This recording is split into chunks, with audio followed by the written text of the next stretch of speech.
ગઢ ઈડરિયા ગઢની ધરતી કહેવાય છે કે રાજવાડાના સમયમાં ઈડરનો ગઢ એ અજય હતો। હવે લોકશાહીમાં સાબરકાંઠાના ગઢ માટે ભાજપ અને કોંગ્રેસ વચ્ચે જંગ જામ્યો છે। સાબરકાંઠા લોકસભા બેઠકની વાત કરવામાં આવે તો અહીં ભાજપ 2009થી પોતાનું કેસરી ધ્વજ લહેરાવી રહ્યું છે, જ્યારે એક સમયે કોંગ્રેસનો આ બેઠક પર દબદબો હતો। હવે ફરી એકવાર એ દબદબો પરત લાવવા માટે કોંગ્રેસે કમર કસી છે। ભાજપે અહીંથી પહેલા ભીખાજી ઠાકોરને मैदान उतर्या, विरोध बाद उम्मीदवार बदली शोभना बारैयानी पसंदगी थई तो सामे कांग्रेसना दिग्गज नेता तुषार चौधरी मैदाનમાં છે।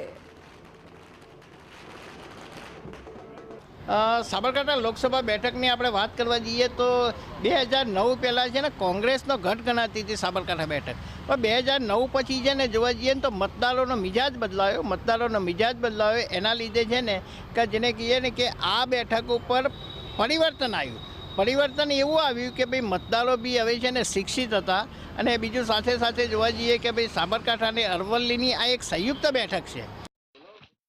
સાબરકાંઠા બેઠકના રાજકીય ઇતિહાસ પર નજર કરીએ તો કોંગ્રેસની પરંપરાગત બેઠક માનવામાં આવે છે। અત્યાર સુધીની 19 ચૂંટણીમાં 11 વાર કોંગ્રેસ જીતી છે। 1991માં પહેલીવાર ભાજપના ઉમેદવારની જીત થઈ। 1996, 98 અને 99માં સળંગ 3 વાર બેઠક કોંગ્રેસના નામે રહી। 2001માં નિશા ચૌધરીના નિધન બાદ પેટા ચૂંટણીમાં કોંગ્રેસના મધુસૂદન મિસ્ત્રી જીત્યા। 2009, 14 અને 19માં ભાજપે જીતની હેટ્રિક કરી। સાબરકાંઠા બેઠક પર ઓબીસી મતદારોનું પ્રભુત્વ રહ્યું છે। અહીં ઉમેદવારનો બેડો પાર કરવા માટે ઓબીસીનો સાથ મળવો જરૂરી છે। ભાજપે અહીં ઉમેદવાર જાહેર કરવાની સાથે વિરોધનો બંટોળનો પણ સામનો કર્યો તો બીજી તરફ કોંગ્રેસમાં પણ સાબરકાંઠાના ઉમેદવારને લઈને મુશ્કેલીભર્યો માહોલ રહ્યો હતો। કોંગ્રેસ પાસે સ્થાનિક આદિવાસી કે ક્ષત્રિય ઉમેદવાર ના હોવાથી કોને ટિકિટ આપવી અસમંજસ હતી। છેવટે કોંગ્રેસે અહીં તુષાર ચૌધરીને ટિકિટ આપવાની ફરજ પડી। જે પ્રમાણે લોકસભાની વાત કરીએ તો આ સીટ પર સતત હેટ્રિક ભારતીય જનતા પાર્ટીએ કરી છે, અને એકવાર જનતા દળ જીત્યું છે અને 10 વખત કોંગ્રેસ આ સીટ પર જીતી છે। પણ જ્યારે મુખ્યમંત્રી નરેન્દ્ર મોદી અહીંયા હતા, એમણે એવી બધી જનકલ્યાણકારી યોજનાઓ, ગરીબલક્ષી, એસસી એસટી ઓબીસી એટલી બધી યોજનાઓ અમલમાં મૂકી હતી જે કોંગ્રેસની પરંપરાગત વોટ બેંક હતી, એને ડાયલ્યુટ કરવામાં નરેન્દ્ર મોદી સફળ રહ્યા હતા। સાબરકાંઠા બેઠક પર ભાજપે છેલ્લી 3 ચૂંટણીમાં હેટ્રિક મારી છે। હવે ચોથી વાર સાબરકાંઠાનો ગઢ જીતવા માટે એડી ચોટીનું જોર લગાવ્યું છે।